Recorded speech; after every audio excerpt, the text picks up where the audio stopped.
datang ke Buletin Didik edisi khas. Saya Hanif Miswan malam ini sekali lagi bersama dengan anda semua untuk kita terus berbicara berkaitan dengan garis panduan dan pengoperasian semula sekolah 3.0. 5 Oktober 2021 kita akan terus bersama-sama sepanjang 30 minit ini untuk terus membicarakan kepada anda, kerana itu menjadi tugas dan tanggungjawab kami di Didik TV KPM untuk terus memberikan informasi-informasi yang betul, tepat dan jitu buat semua ibu bapa, penjaga, murid-murid dan juga guru sekalian. Malam ini adalah berkenaan dengan sekolah harian juga. Jadi lebih menarik kerana kita bawakan siapa tak kenal. Kalau ingin saya perkenalkan, Cik Zainal Abbas bersama kita, pengarah bahagian pengurusan sekolah harian. Apa khabar? Terima kasih. Ya, jemput kita bersama-sama untuk 30 minit bersama-sama pada malam ini.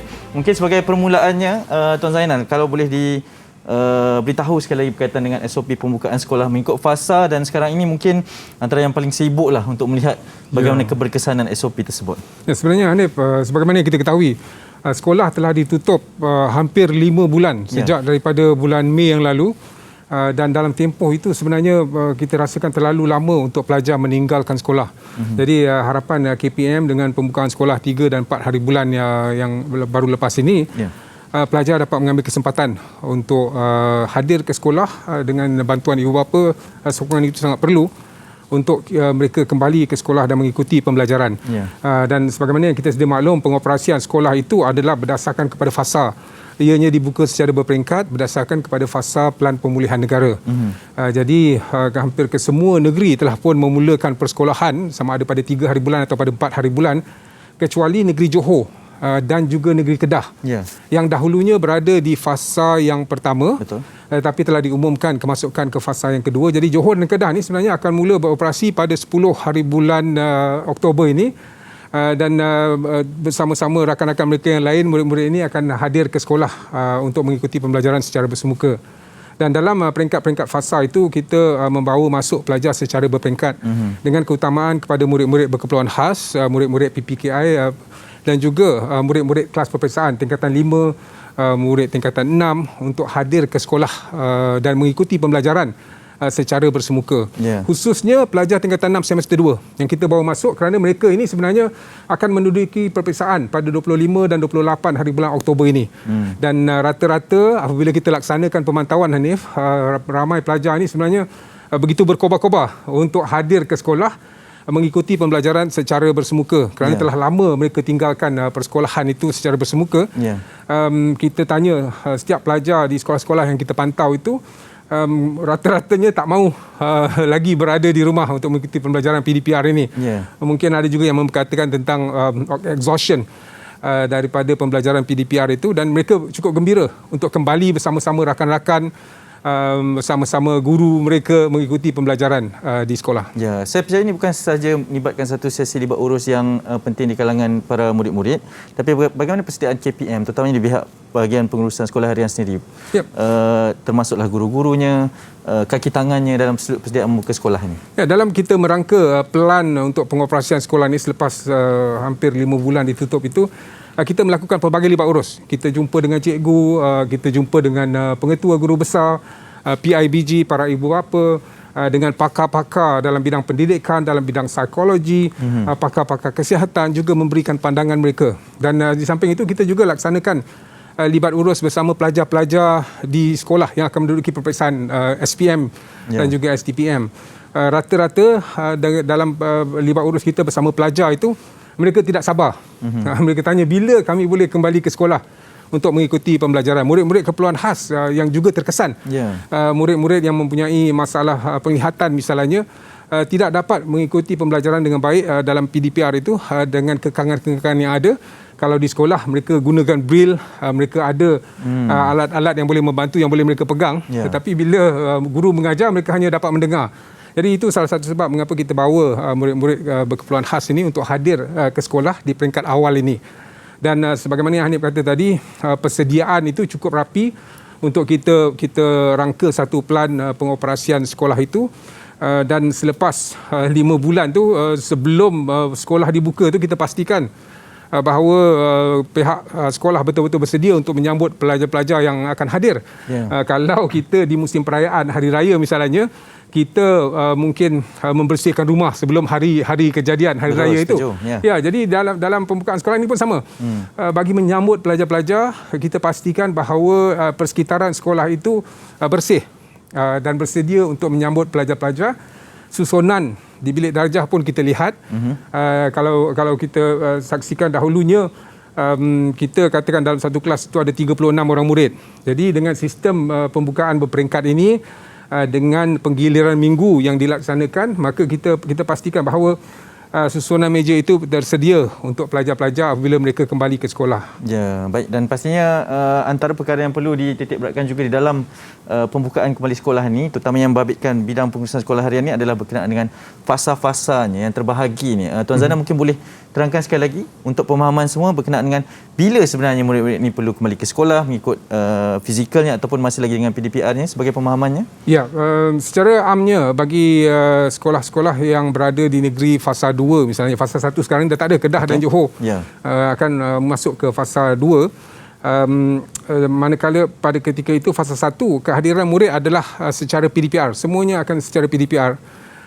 Namun kita apabila mengoperasikannya di fasa 2, yang akan hadir ke sekolah bagi sekolah rendah ialah murid-murid berkeperluan khas, murid-murid PPKI, dan juga bagi sekolah menengah itu murid-murid di tingkatan 6 semester 2 yang akan menduduki peperiksaan pada 25 hingga 28 hari bulan Ogos nanti. Jadi kehadiran mereka itu kemudian di fasa 3 akan disertai pula kalau di sekolah rendah oleh murid-murid prasekolah, di sekolah menengah oleh murid-murid kelas peperiksaan, iaitu di tingkatan 5 sama ada yang akan mengikuti SPM, yang akan menduduki peperiksaan sijil vocational Malaysia, STPM, STAM, ini mereka semua akan hadir ke sekolah. Bagi sekolah-sekolah yang berasrama penuh, mereka akan hadir dengan bersemuka pada setiap hari, manakala bagi murid-murid di sekolah harian, penggiliran minggu itu akan dilaksanakan. Bagi negeri-negeri yang berada di fasa 4, seperti pada ketika ini Negeri Sembilan dan juga di Labuan, kehadiran murid dibahagikan kepada 3 peringkat. Jadi peringkat yang pertama iaitu 2 minggu pertama daripada pengoperasian 3-4 hari bulan Oktober ini sehingga ke 16-17 hari bulan Oktober, kehadirannya sama macam fasa 3. Jadi murid-murid prasekolah, murid berkeperluan khas, murid PPKI di sekolah rendah akan hadir bersama-sama murid di sekolah menengah iaitu tingkatan 6 semester 2, murid-murid kelas peperiksaan akan turut hadir ke sekolah untuk 2 minggu yang pertama. Memasuki 17 dan 18 hari bulan, di sekolah rendah kita akan bawa masuk murid-murid di darjah 1, darjah 2 dan darjah 3 untuk bersama-sama. Manakala di sekolah menengah pula, kita akan bawa murid-murid tingkatan 3 dan tingkatan 4 untuk bersama-sama rakan-rakan mereka di kelas peperiksaan. Dan seterusnya di peringkat yang ketiga, bermula 31 Oktober dan 1 November, jangkaannya ataupun perancangannya untuk semua murid hadir ke sekolah secara penggiliran.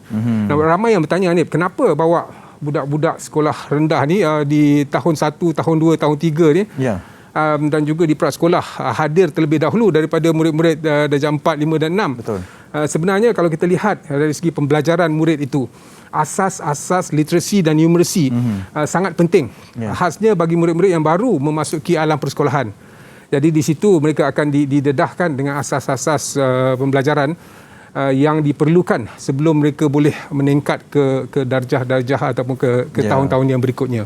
Okey, baik. Itu jawapan yang jelas, teliti dan juga terperinci berkaitan dengan baru mukadimahnya berkenaan dengan pengoperasian dan juga garis panduan yang akan kami bawakan. Tapi selepas ini kita akan sentuh berkenaan dengan antara isu-isu dan juga kebimbangan berkaitan dengan kembalinya murid-murid ke sekolah. Kita berhenti rehat seketika, teruskan bersama kami. Inilah Buletin Didik Khas di Didik TV KPM.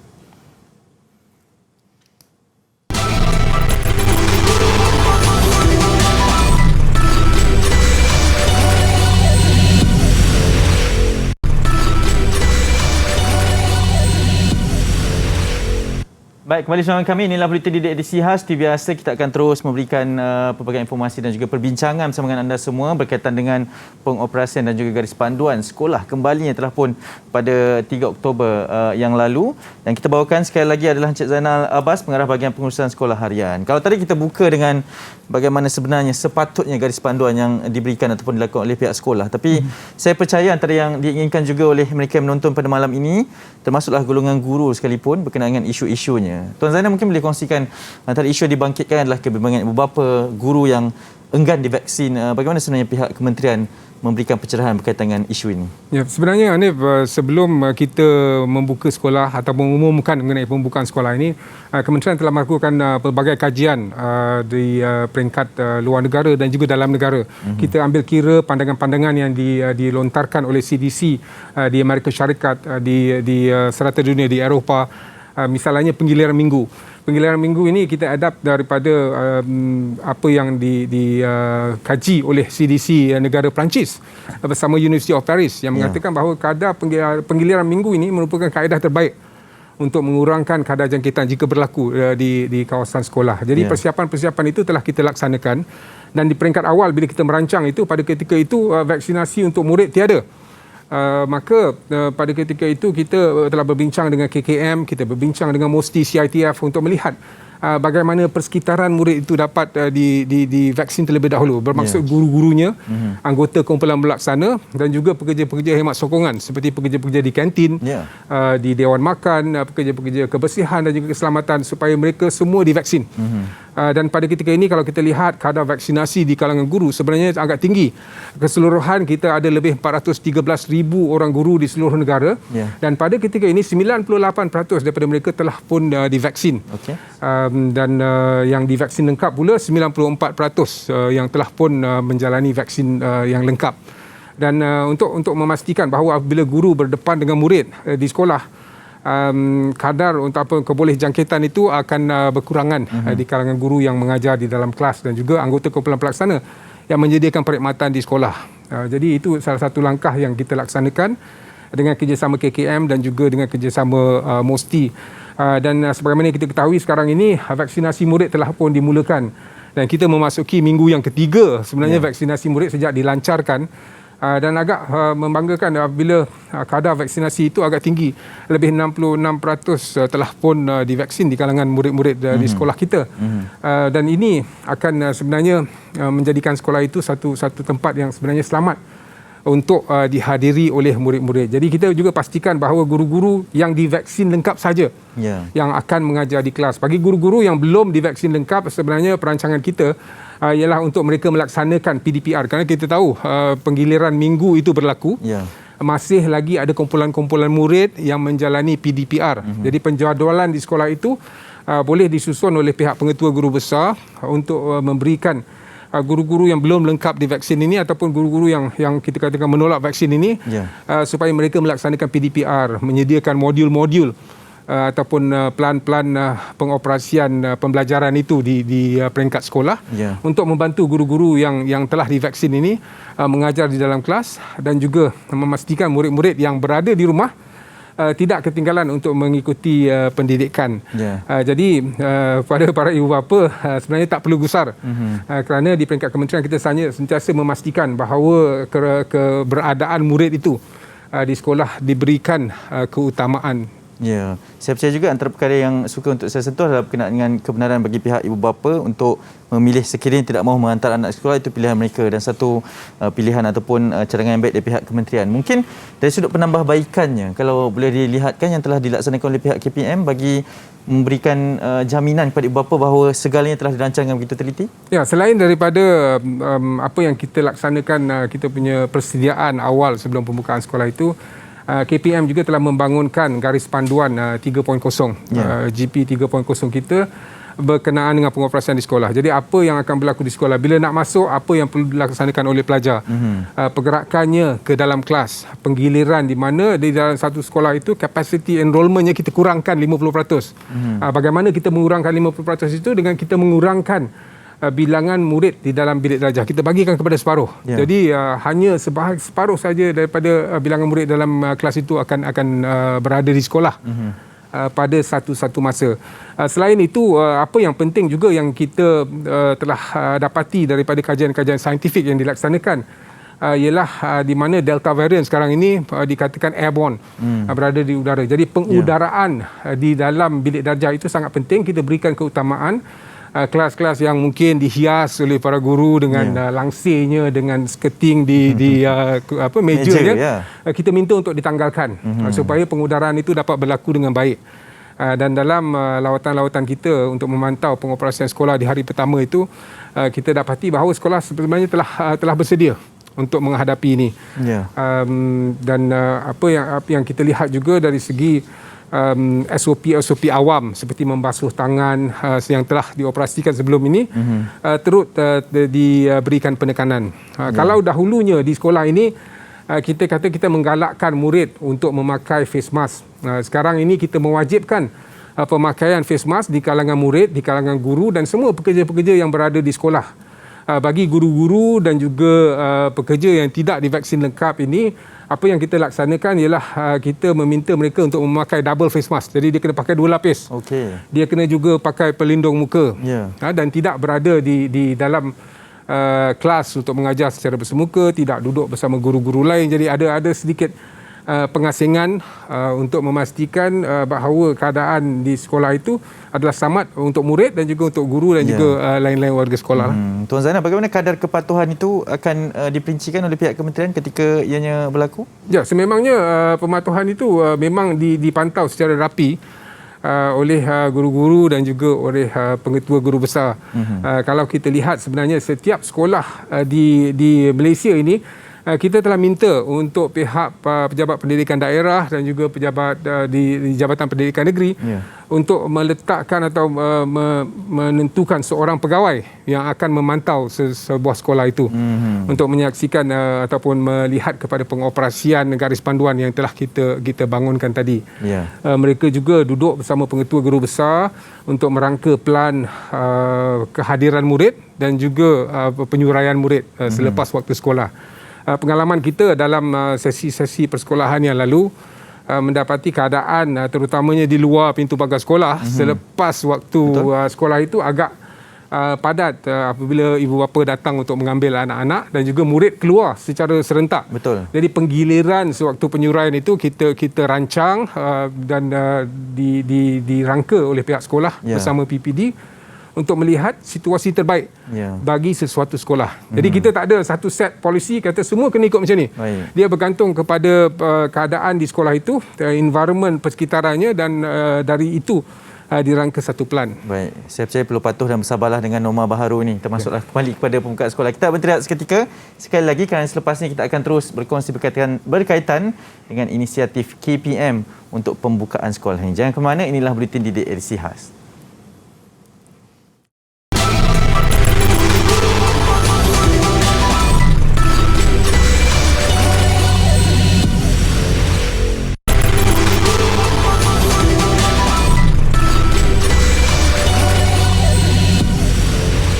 Baik, terima kasih kerana terus bersama dengan saya Hanif Miswan pada malam ini untuk Buletin Didik edisi khas. Rasa sekejap pula pada sesi malam ini kita masih bersama dengan Tuan Zainal Abbas, Pengarah Bahagian Pengurusan Sekolah Harian, berbicara berkenaan dengan garis panduan pengurusan dan pengoperasian sekolah 3.0.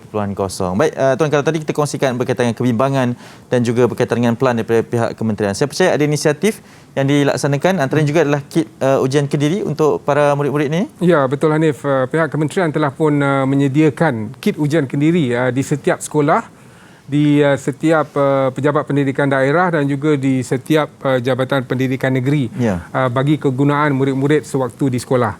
Jadi jika di sekolah harian itu murid-murid menunjukkan gejala, mereka terlebih dahulu akan dibawa ke bilik isolasi dan kemudian diminta untuk melaksanakan ujian kendiri tersebut ataupun saliva test.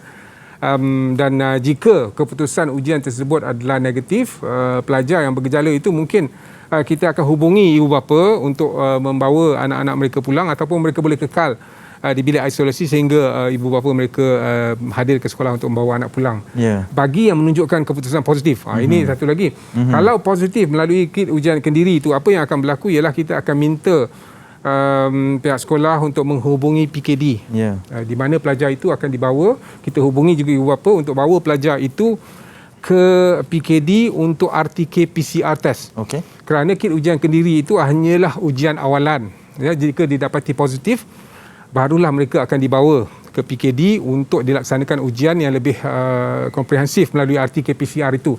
Dalam tempoh pembukaan sekolah ini ada beberapa kes pelajar yang mungkin positif, tetapi bila melaksanakan RT-PCR ialah negatif. Jadi itu yang kepastian itu yang perlu dilaksanakan di peringkat PKD. Bagi sekolah asrama pula berbeza. Kita anggap asrama ni sebagai satu bubble sendiri ataupun gelembung mereka sendiri. Jadi pelajar-pelajar di sekolah asrama ni sebenarnya pada hari pertama sebelum mereka memasuki asrama, mereka perlu melaksanakan ujian kendiri ini, dan murid-murid yang negatif saja akan dibenarkan untuk memasuki asrama. Jadi jika positif mereka akan dibawa ke PKD untuk ujian seterusnya, dan jika negatif di sana akan dibenarkan untuk memasuki asrama lah. Dan selepas itu di hari ke-6 mereka berada di asrama, satu lagi ujian menggunakan ujian kendiri, kit ujian kendiri itu akan dilaksanakan oleh murid-murid, dan begitu juga di hari yang ke-14. Dan ini kita dapat hasil dari perbincangan dengan KKM, kerana untuk melaksanakan ujian ini kita lihat bagaimana ianya boleh dioperasikan, dan nasihat daripada KKM itu untuk dilaksanakan pada hari pertama, ke-6 dan juga ke-14. Pelajar berada di sekolah untuk memastikan walaupun mereka telah pun negatif dalam ujian awal itu, berada terus dalam keadaan yang selamat di sekolah. Dan dalam tempoh itu sebenarnya pembukaan sekolah ni bila kita kata 3-4 hari bulan sehingga cuti sekolah pada 11 dan 12 hari bulan Disember ini, sebenarnya ada 46 hari saja. Jadi itulah masanya kita minta pelajar-pelajar khasnya di asrama ni untuk memberikan fokus kepada pembelajaran, dan tidak hilang tumpuan kepada pembelajaran mereka.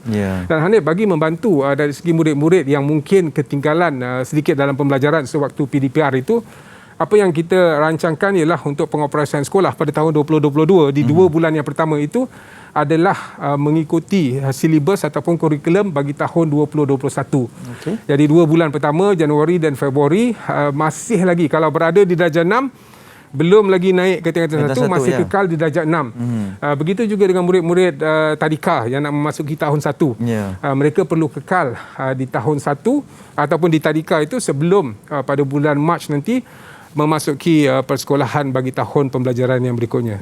Dan keperluan itu kita akan lihat 2023 nanti jika perlu untuk kita juga lanjutkan pembelajaran 2022 ke tahun 2023. Jadi perlu cakna dengan takwimnya juga. Perkembangannya. Baik, saya ada satu soalan bonus buat tuan. Mungkin ingin kongsikan berkaitan dengan sekiranya kita tak jauh tapi sekiranya ada kes berlaku jangkitan di sekolah, bagaimana SOP yang terbaru ini tuan? Sebenarnya kalau kita lihat dari segi pengoperasian sekolah sebelum ini, apa yang berlaku jika berlaku satu kes jangkitan, maka sekolah akan ditutup untuk 2 hari.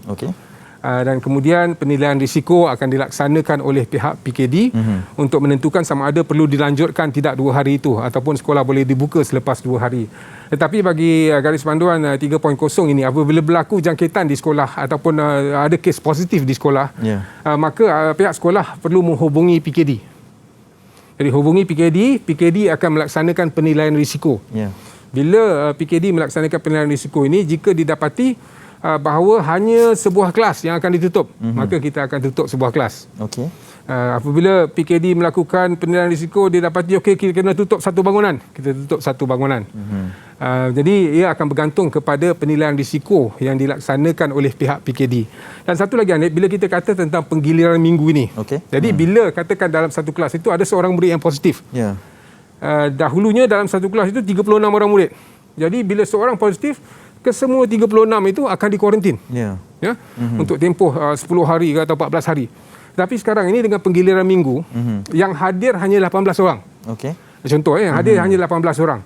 Jadi bila berlaku satu jangkitan yang akan mungkin menjadi kontak rapat hanya 17 orang lain yang berada dalam kelas tersebut. Bermaksud minggu hadapan bila dioperasikan minggu yang kedua itu dengan kumpulan yang kedua hadir ke sekolah, dia berada dalam keadaan selamat. Jadi kita mengurangkan risiko untuk jangkitan kepada lebih banyak murid yang berada di sekolah. Jika berlakulah, bukan kita kata ia akan berlaku, tetapi kalau kita lihat sekarang ini kadar vaksinasi yang agak tinggi di kalangan masyarakat Malaysia, juga di kalangan murid sekolah, dan juga kadar jangkitan kategori 5 itu semakin mengurang. Jadi itu yang kita harapkan dengan pematuhan kepada SOP yang kita bangunkan, dengan perancangan yang telah kita sediakan di peringkat awal itu, kita dapat mengurangkan kadar jangkitan ataupun kadar positif di sekolah-sekolah ini. Ya, saya percaya juga dengan kadar vaksinasi sekarang dilaporkan pada tahap 88% di seluruh negara kita ini juga satu perkara dan perkembangan yang sangat baik. Tidak boleh tidak untuk saya tanyakan kerana Tuan Zanan juga merupakan seorang pendidik dan saya percaya ramai rakan-rakan guru juga ingin mendengar berkaitan dengan perkara ini. Bagaimana pula dengan tugasan mereka apabila dilaksanakan dengan SOP baharu ini? Bebanan tugas guru itu juga apa yang boleh dikatakan ni Tuan? Ya, bebanan tugas guru ni saya rasa dia overuse. Okey. Ramai yang bercerita tentang beban tugas guru. Tapi sebenarnya bagi seorang guru apabila dia melaksanakan sesuatu pembelajaran di dalam kelas, guru perlu merancang.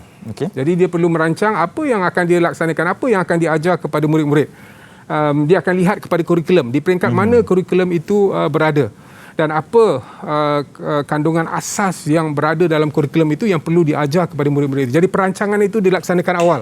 Okay. Dari segi apa yang ingin diajar, latihan-latihan yang perlu dilaksanakan oleh murid, tugasan-tugasan tambahan yang perlu dilaksanakan oleh murid, semua itu dirancang awal. Yeah. Jadi dengan penggiliran ini, yang akan berlaku ialah satu kumpulan akan mengikuti pembelajaran di sekolah. Okay. Yang kedua, kumpulan yang kedua ini akan menjalankan atau melaksanakan tugasan di rumah.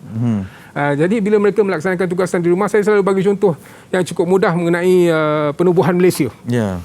Jadi di dalam kelas, murid yang ada 18 orang tadi contohnya belajar mengenai penubuhan Malaysia. Yang berada di rumah pula, kumpulan yang kedua, mungkin diberikan tugasan-tugasan untuk mencari fakta-fakta mengenai penubuhan Malaysia. Yeah. Bilakah dimulakan gerakan untuk menubuhkan Malaysia? Yeah. Bagaimana jawatankuasa yang mana ditubuhkan untuk melakukan libat urus dengan penduduk-penduduk di Sabah dan Sarawak. Yeah. Jadi kajian-kajian itu dilaksanakan oleh murid-murid sewaktu mereka di rumah. Bila mereka datang ke sekolah pula minggu hadapannya, jika ada soalan-soalan, persoalan yang tidak difahami, ia boleh ditanyakan kepada guru. Yeah. Jadi perancangan awal oleh pihak guru itu sememangnya sentiasa dilaksanakan dan tidak seharusnya timbul mengenai isu beban tugas guru ini. Yeah. Cumanya sekarang ini kelas itu dibagikan menjadi dua. Satu akan belajar secara bersemuka terlebih dahulu, yang satu lagi melaksanakan kajian-kajian. Kita juga ada Didik TV ni.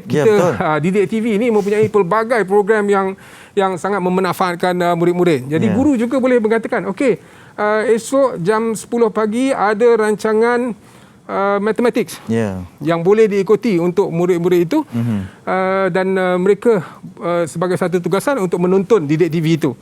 Kita juga ada repository di Delima, platform Delima di mana mempunyai pelbagai program-program pendidikan di sana yang boleh diikuti oleh murid. Ada video-video, guru boleh memberi tugasan. Okey, lihat kepada link ini dan saksikan video dan sediakan satu ulasan. Jadi pelbagai program sebenarnya boleh dilaksanakan dan Didik TV juga merangka program-program pembelajaran dengan menggunakan khidmat guru-guru cemerlang. Setuju. Jadi pelajar-pelajar boleh mengikuti pembelajaran dengan kaedah dengan menonton TV sahaja. Di samping tugasan-tugasan yang disediakan oleh pihak guru. Jadi sebenarnya persediaan itu telah ada daripada awal sejak kita merangka pembukaan sekolah itu. Ya, betul. Dari seorang pendidik kepada warga pendidik yang lain, ini mungkin antara idea dan juga curahan semangat yang boleh diberikan. Tuan Zanan, terima kasih banyak kerana sudi bersama kami pada malam ni. Nanti insya-Allah kita akan bersama lagi untuk berkongsi berkenaan dengan hala tujuan perkembangan terbaru berkaitan dengan garis panduan pengurusan dan pengoperasian sekolah 3.0.